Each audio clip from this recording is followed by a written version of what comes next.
Thank you very much, Chair, Honorable Shurie, and all the other members, and also the technical staff from Parliament. Thank you very much for giving me this opportunity to come before this joint committee. And I am glad that I wrote to Parliament to appear here, not just as a member of Parliament, but also as a person who's been in the capital markets for a long time, because I started the issues about buying and selling of shares when I was in first year in campus. And therefore, in that capacity, I thought there is something I can render to my country insofar as this ongoing divestiture is ongoing, and especially for Kenya to get the right value for this transaction. From the onset, Chair, because I am, as you guided, I'm getting direct into the issues. For the record, Chair, my leaning economically is, I would say, center-right. And therefore, I am a proponent of privatization. When the government cedes as much as possible to the private sector, I am a proponent of a private sector-driven economy, so to say. But I am even more a proponent of the country, and especially our country, Kenya, getting the correct value for its assets.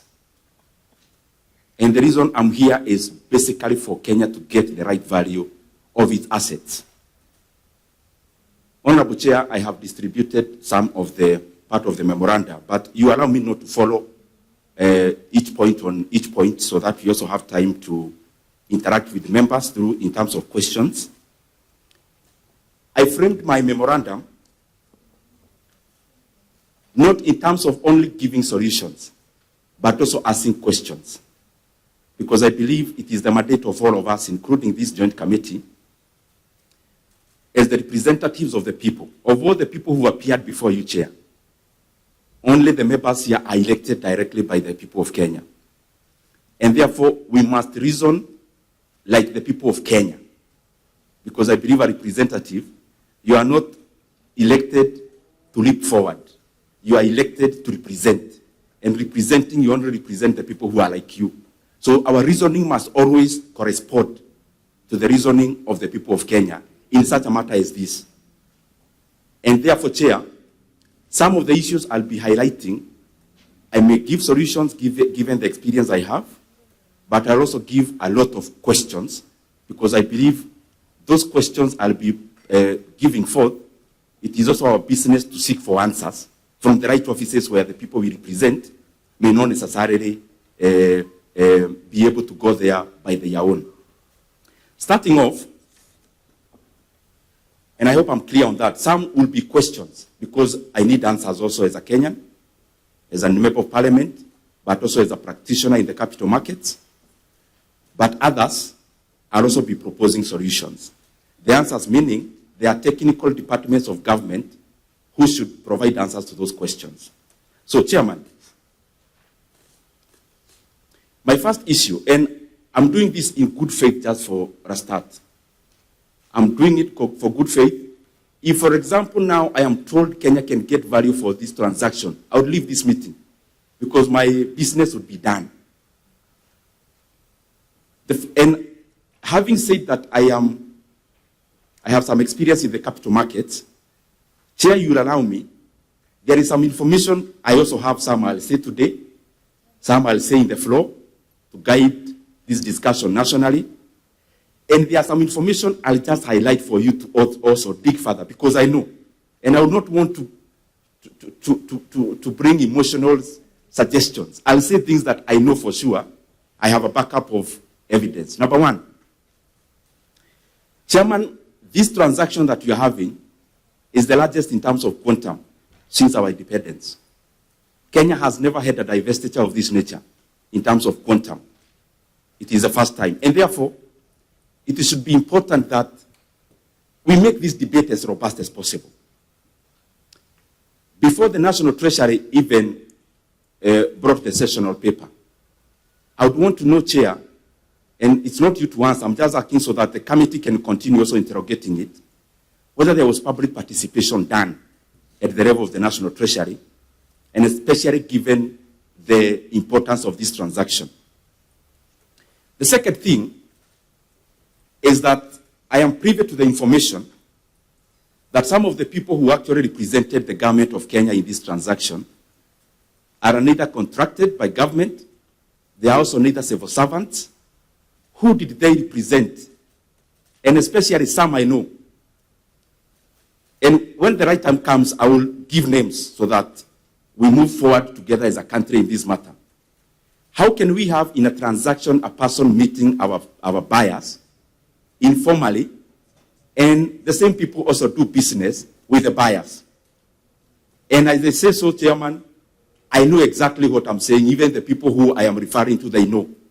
So I'd want to get a list from the time this transaction started, the inception, which is the committee that has been handling this transaction on the side of government.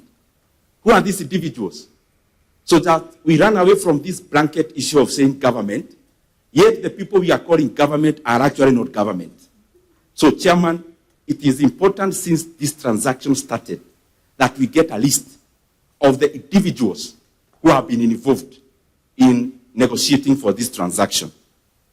But some of the issues, because I've been following, I will raise, are also issues that have been raised by other people. And this is my second issue. It's about the valuation. Chair, when I raised this issue first, the response I got from government was market price. National Treasury, I asked, what is the basis of valuation? They talked about market price. Chairman, since when I started buying shares, there is a canon of the market that is not just in Kenya, but across. That markets can give liquidity. So that when I want to trade shares of KenGen, of Safaricom, there is somebody or a platform for me to trade with. But the market do not necessarily offer valuation. And I'll use Kenyan scenarios. Chairman, if, for example, you look at today, in the stock market today, because it's online, you realize that a company, for example, Kenya Power, trading at today's price, the market valuation of Kenya Power is around 30 billion shillings today, actually 29 billion shillings. This is a company with assets of over 400 billion shillings. A company making 24 billion in net profits. Chairman, I invite this committee to check if properly we are looking for the welfare of Kenyans. Could we sell Kenya Power even at double price of 60 billion? If somebody offered the government of Kenya today to buy Kenya Power for 60 billion shillings, double the current price, would the government sell? I think the answer is no. The same company, the valuation was 4 billion shillings, 15 months from today backwards.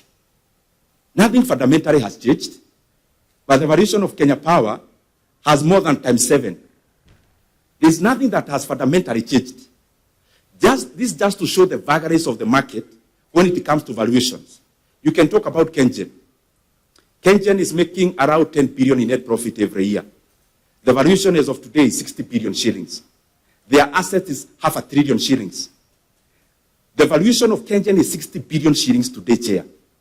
Can the government sell KenGen even at 100 billion today and say we are dealing with market price? If you compare KenGen with a peer, a similar company, let me pick one market, for example, Nigeria. If you check NGX, the Nigerian stock market, there are similar companies like KenGen. One is called Transcorp Power. There is another one called Geregu Power. Geregu Power actually had a transaction the last 2 weeks. They produce power half of KenGen, yet their valuation is 200 billion. This is one market called Nigeria, valuing half of KenGen at 200 billion. This is our market here in Kenya, valuing double of Transcorp for 60 billion. That is a total mismatch. And that is why when there is a big transaction, markets are usually never used. And I'll give you the final example, Chair, so that we just understand where I'm coming from. I gave this on TV the other day, but it's good I say it in record. In 2013, Chair, I had some few shares of a company called Rea Vipingo. And the company was trading at 27.5 shillings. And I'm still handling the issue of market price. 27.5 shillings. So some guys decided we are going to buy off Rea Vipingo. And they gave us an offer, just exactly like the one we have from our buyers. They gave us an offer of 40 shillings. That was a 45% upside. And me, as a small-time shareholder, I was thinking, this transaction is too good. We need to fasten. I cash in the 45%. But what did they do? One company called Centum petitioned the Capital Markets Authority. And they decided to open the bid for other people to bid. What was the consequence? One company came, that one called Centum. This one had bid 40 for a share of 27.5. That is how it was trading in the market. And that is the last price Rea Vipingo traded in the market. So, one guy gave us 40. After the bid was opened, me, I was thinking, with my 10,000 shares, this is already too good a deal for me. Sent a petition, they offered a bid of 50. After 2 weeks, another company gave a bid of 55 shillings. I actually thought it was drama. Later on, the same company that was to buy at 40, called Rare Trading, gave the final bid after negotiations with the other bidders of 70 shillings upfront cash, and they were to divest from land which they have. You know Rea Vipingo, the area around Vipingo, that's the land I'm talking about. These are not stories. They gave us a quotation. After divesting from the land, we were to get an extra 15 bob. But because they wanted to exit very quickly, they actually told us, you not wait for the land to be divested. You guys, we are going to pay you 85 shillings now. A share of 27.5 shillings, Chair. And I pocketed myself 85 shillings and other Kenyans. That is the reason why when you give forth a competitive process, you get people competing for your asset. The language of a buyer is not the language of the market. When I want to buy something and I start talking about the market, that is the language of the buyer, not the seller. And that is where I see a problem is. On the same chair, this is public information. If you check when the directors of Vodafone, their group now, they are called Vodacom, called for a press conference, they were very, very upbeat about the transaction. In Kenya, the way we are asking for information, you realize here most of the information we actually got it from the buyers. Most of the information was volunteered by the buyers. So when they went back to SA and they called the press, one of the people there actually commended the directors for getting such a good deal. So we are here as Kenyans giving our asset for a song when the buyers on the other side, they are being treated like kings for getting a good deal and, of course, for taking advantage of our incompetence as a country. Chair, the second thing I have handled it already. I could have given many examples, including the recent one of Amson and Baburi. Before the information leaked in the market that Amson was to buy Baburi, and the price they ended up paying, it is upward of 175%. But they calculated when the information had already leaked. That's why they talk about a single digit, a double digit upside. But the real one before the market leaked, it was over 175%. Just to give many, many, many examples. Even banks in Kenya are undervalued. So what I'm trying to say here in this issue of the market, it will be a tragedy for Kenya to value this transaction based on the market. Because even private companies, take for example, banks. I want to give an example of a bank like KCB, where the government has a 19% stake. The current valuation of KCB is less than 230 billion shillings. It is around 0.7 to book value. Meaning, if you disband KCB today, the money you would get, it is trading in the market at 75% of the value. Would we go to the market and say we are selling this company at market price really? Even I will give the final example of a company that has no government attachment. Take a company like Diamond Trust Bank, a company which is a bank, with 100 billion shillings in shareholders' funds or co-capital, if you buy the share today in the market, it is trading at 32% of that value. Would you go to Happy Bank to tell them to sell you the share in the market price? Would they agree? It has never happened in the market and elsewhere. Currently in the US, there is an ongoing bid of a company called Warner Brothers Discovery, the owner of CNN. But they are not selling in the market. There is a bid, and the final bid is two companies, one called Paramount and Netflix. Then, this jargon about the market, a sophisticated market like the US is seeing the value of in competitive bidding in a private company. But here in Kenya, we have been cornered by our buyers, and we are now talking the language of market price. It will be wrong, and history will not judge us very well if you continue with this transaction with this kind of consideration. Second, I have already heard of that process. Chair, 6 billion shares we are selling with our population, it means the government is selling my 100 shares as did in Europe. If you divide the shares we are selling, Chair, and you give Kenyans their share, everyone in this hall, because you are all Kenyans, today will be allocated 100 shares. So we must look at it that way. So my 100 shares, what is the process that has been taken for the buyer to be identified?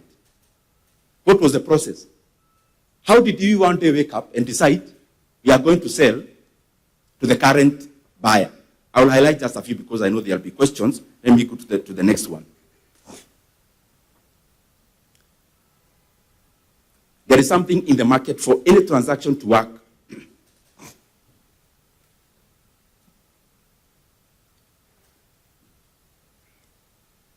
For any transaction to work efficiently, Chair, there is something called information symmetry.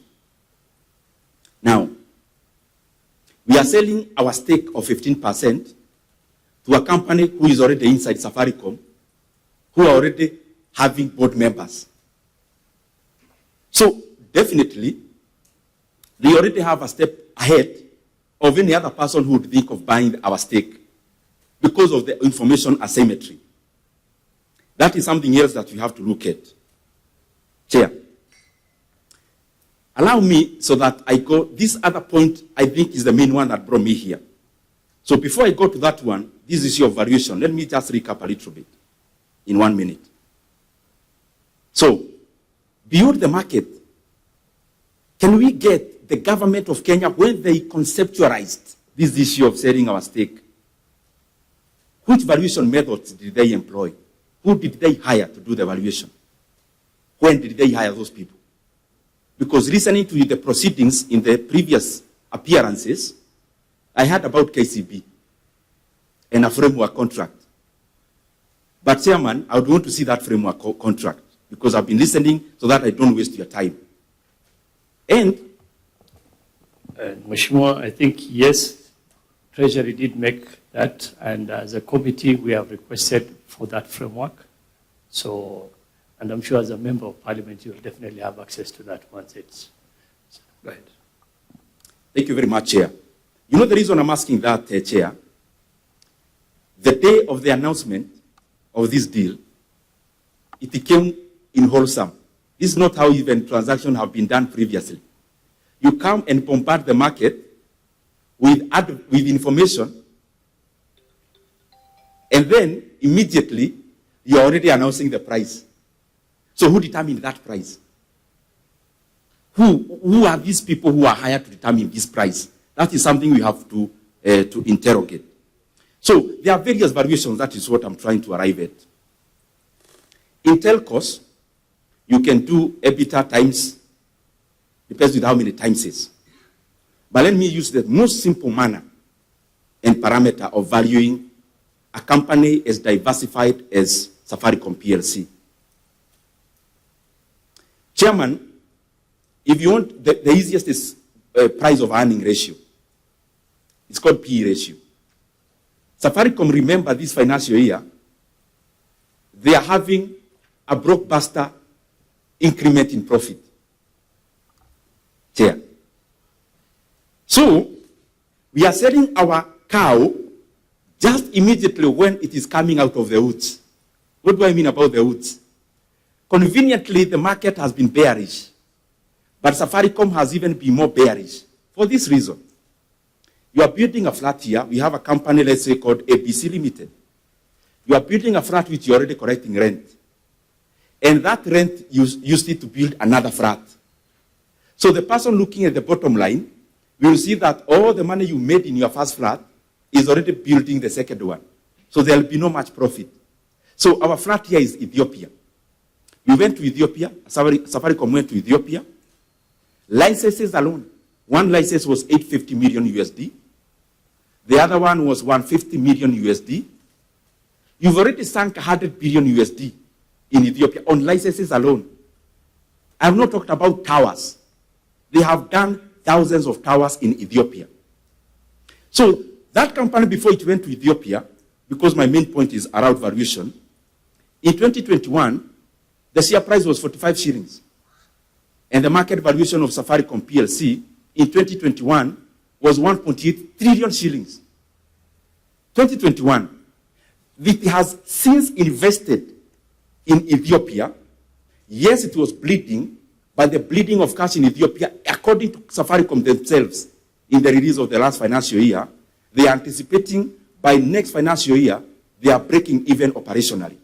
How convenient is this then, that we come just when Safaricom will start adding into the bottom line, and then, surprisingly, we want to sell our stake, but also basing it on the vagaries that Safaricom has gone through called markets. So in terms of PE ratio, Chair, Safaricom, the kind of profit they make this year, their PE ratio by March, because they closed their books in March, will be around 16.1.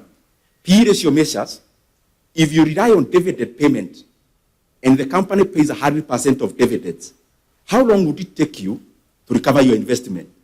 In terms of Safaricom, the PE ratio by the closure of the financial year in March will be 16.1 years. Now look at this, Chair. The peers, take for example Orange. Orange PE ratio is over 30. You take that years. Take any other globally. Just do your homework. But let me zero in into themselves. The guys who are buying us. Bharti Airtel is like 39. The guys who are buying us, the best their PE ratio has been is 40. The best. The recent one is negative. Because at the group level, they are making losses. So, that's why they went for a celebration after leaving Kenya. Because they knew, based on that parameter alone, they are buying us, they are actually getting us for free. Chair, I want to go to the main point.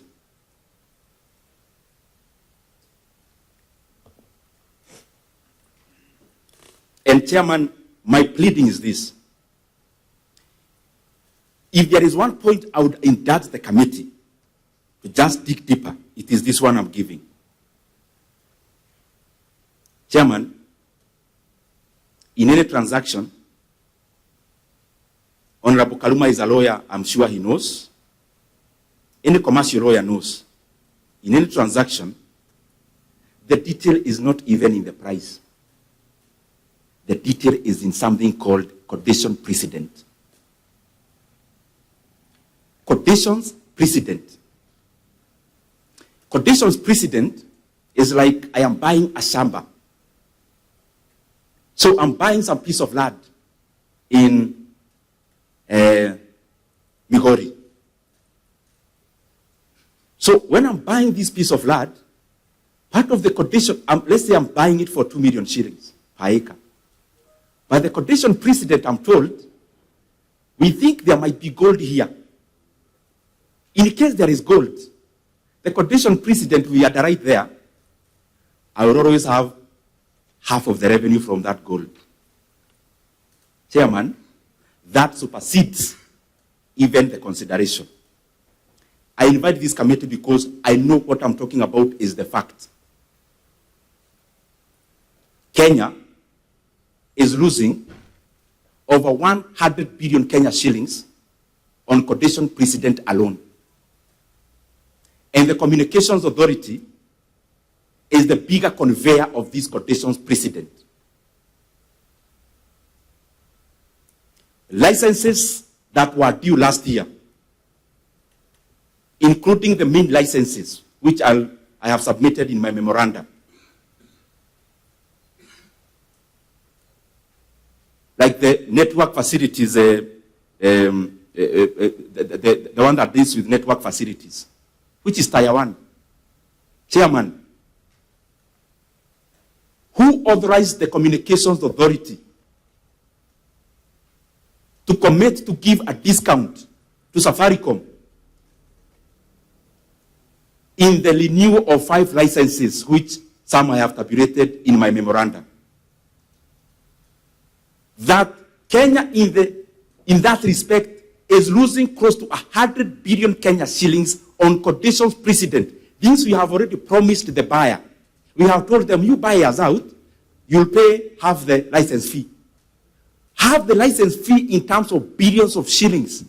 Money enough to make basic education in Kenya free today.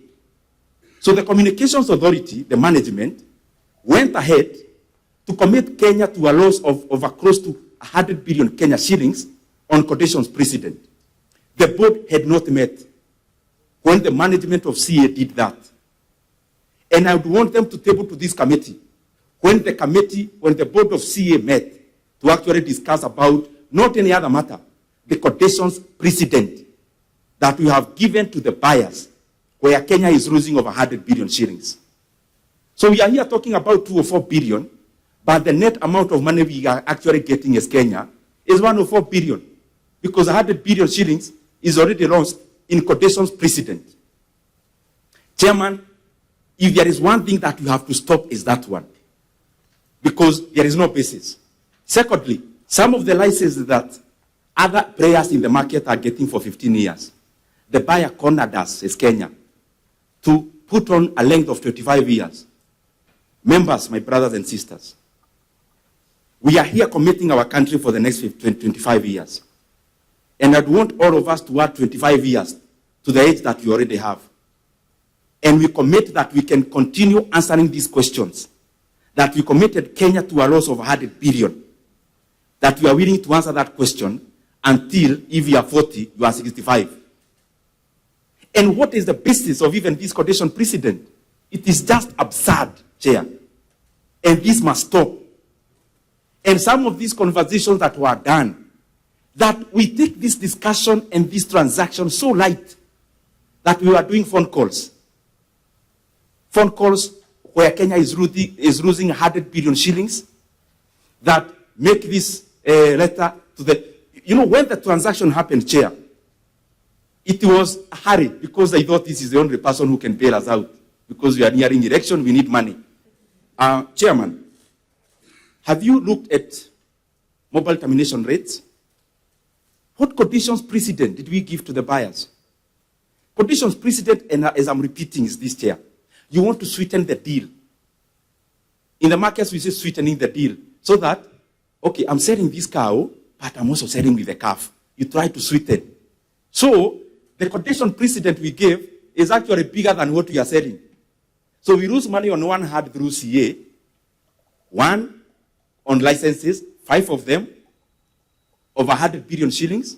Secondly, on this other side, Chair, we are here now pushing Kenyans into a corner through mobile termination rates. I know you'll do that homework. I'm almost finishing, Chair. Chairman, I'd want this committee to investigate further because the buyer we are having is not beyond reproach. If we are dealing with a buyer who is beyond reproach, the market would quiet and no one would have an issue. But then we are here dealing with a buyer who has already proven to the Kenyan people that they cannot be trusted, and especially with integrity. When Safaricom share was being listed, I was working for a stockbroker when I was in university. And therefore, I have the details of that listing. Chairman, there was a company called Mobitelea, which owned 5% of Safaricom by the time of listing. Previously, they owned more. If you look at the listing memoranda of Safaricom, this was how the shares were allocated. 35% was to be 35% was GoK. 35% was our buyers. 40% in the market, which we own. Now, Chairman, in the current memoranda, which was released by the same buyers, they now have 40%. Let me rephrase so that I am on record, I am correct. By the time of listing, 35% was GoK. That's 35%. 35% was our buyers. That is 70%. 5% was a company called Mobitelea, which was a vehicle of political patronage. The amount that was listed in the NSC was 25%, not the statement I had said before. So we listed 25%, it is in the market. All of a sudden, in this memoranda, now government has 35%, but our buyers already bought Mobitelea. So it means then the buyers were in cahoots with Mobitelea. Can Kenyans trust this company to be above board when it comes to this transaction when they already have shown their true colors in terms of integrity insofar as Mobitelea is concerned? Second one, and this one members take it now just like the one for quotation precedent. Seriously. Chairman, we are here being told about market price of Safaricom, but there is something we are not being told. That the Safaricom share price has some shades of the company share having been suppressed in the last 1 year. In June of this year, when the buyers knew there would be this transaction, they did something clever. They immobilized their shares, 16 billion shares. They immobilized their shares for the first time since the listing. Do you think that is normal, Chair? Immobilization means this. The shares were in certificate form, just like many other government like many other government stakes, they are not in the market. They are usually held even in certificate form. So what happens, you have to mobilize this share to go into the CDSC. So what did our buyers do? They immobilized 16 billion shares. What does that do? It sets signals to the market of an increase in supply of the same share. So what did the share do? Just exactly as the buyers intended. The share became suppressed. So as the market has been so bullish in Kenya, in other counters, Safaricom bullish but measured. Why? Because the market is already signaled that there is a 16 billion immobilized share by somebody who can sell today. Sell meaning they can supply to the market today afternoon. That CMA has to investigate whether there is even any share out of the 16 billion that has been offloaded out of the immobilized stake. Chair, as I go to the close, transaction, I had the National Treasury talks about KCB. This is how this market works, Chair. And I'm saying it in good faith and in humility. If you want to know, there is no other hand. One, and especially in the transaction cost, because it is abnormal. Transaction costs in the NSC, they are based on some parameters. And the more, the cheaper. If you buy 2 shares today worth 2,000 shillings, in percentage, you may end up paying a higher commission, but it's already capped at 2%. So you can't pay more than 2%. But what the brokers do, the more the weight of the transaction, the cheaper the commission. Now, when I heard that Kenya is paying a commission of an average of 1.5%, then I knew this is a red flag. You just need to do one thing as a committee. Tell KCB to do in writing whether they have something called a stockbroker's agent. That will cure that maneno. They do in writing to commit themselves. Because being a listed company, they'll still report in their financial year whether there is any cost that was incurred in this commission. Stockbrokers agents, how would they do? You go to a stockbroker and say, this is my deal. And then you are put into the system as an agent. Then you are given between 35 to 50% of the commissions your client generates. So you just need to ask KCB in writing whether in this transaction there is a stockbroker's agent. Because if there is one, second question is, why do you actually need an agent? A company that is already being controlled by GoK. KCB, the chairman, is appointed by government, and the board composition is appointed by government based on the 19% stake. So why would you need an agent for you to connect Kengen to Kenya Power, for example? Why? So, chairman, whatever savings we make, it should go to the Kenyan people. But the way to cure that, let them commit. And then Parliament will check later whether in this transaction there was associated cost of an agent, because that is how things can happen. Lastly, the way forward, I have always said it, and I know 100%, Kenya may end up getting over 350 billion Kenya shillings if we follow part of them. And the many suggestions that I have heard from many people who have appeared before you, Chair. One, this issue of listing Safaricom came up even when I was in the corridors of power. So it's not something new to me. And therefore, whatever I'm saying is just to remind even the people who are there today. But there were better proposals than now. Why are we falling back to inferior proposals? The proposal which I would give, which even them they know, break Safaricom into 3. And you are not doing anything much. Breaking in paper, you are not breaking it like with Nyundo. Break Safaricom into a telco. Number 2, into a fintech. And number 3, into a tower company. The sum total of the 3 will be much more valuable than the whole. That's one. The second option, that is one option. The second option, if we really need money so fast and you don't have time to break down, it is very simple. It will take us very little time to list Safaricom PLC in the London Stock Exchange. The London Stock Exchange now, they are actually begging people to list in London because the global market have tilted towards America. So the LSE is now dry in terms of listing. If you show a signal you want to list, they can even send their finance minister here in Kenya tomorrow to list in the LSE. Once we list in the LSE, we expose Safaricom into the global markets. So people who don't know Safaricom, they only know M-Pesa, they'll get to know there is this profound company called Safaricom.